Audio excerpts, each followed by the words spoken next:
Beralih ke fakta lainnya, pasca gempa magnitudo 7,6 yang mengguncang kota Ternate, ratusan rumah warga dan fasilitas publik rusak parah. 2.000 warga masih berada di pengungsian di tengah trauma dan gempa susulan yang terus terjadi. Gempa kuat yang menghantam kota Ternate, Kamis pekan lalu meninggalkan kerusakan masif di sejumlah wilayah. Sedikitnya 6 kelurahan terdampak parah.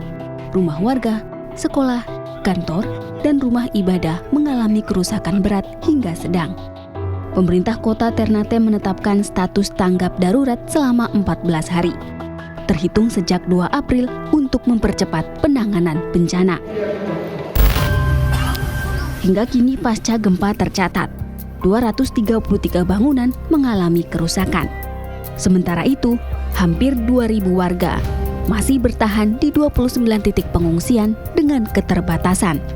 Para pengungsi mengaku masih diliputi trauma, menyusul gempa susulan yang terus terjadi sejak gempa utama mengguncang wilayah tersebut. Secara keseluruhan, itu benar, data di dalam itu data keseluruhan. Jadi di 4 kelurahan itu 1.000 lebih ya? 1.000 lebih. Nah, yang saya tiba malam itu, yang kami pendapatkan, saya baru turun malam itu kan baru 2. Malam itu karena sudah larut, jadi saya baru ke Mayau. Yang di Mayau itu ternyata ada warga Perum Bersatu juga bergabung dengan mereka karena titik evakuasi itu ada di situ. Iya, dan itu 700 sekian. Nah, setelah besoknya saya turun himpun, tambah dengan Tipure, itu sudah 1.000 sekian. Ya, itu kurang lebih data yang terkait dengan pengungsi yang masih stay di kem-kem pengungsian di 2 pulau.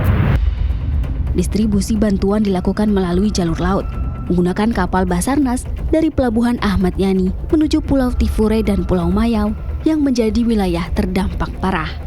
Pemerintah kota Ternate terus menyalurkan bantuan bagi korban, mulai dari tenda, makanan siap saji, hingga kebutuhan bayi dan anak. Bahtiar Humual melaporkan.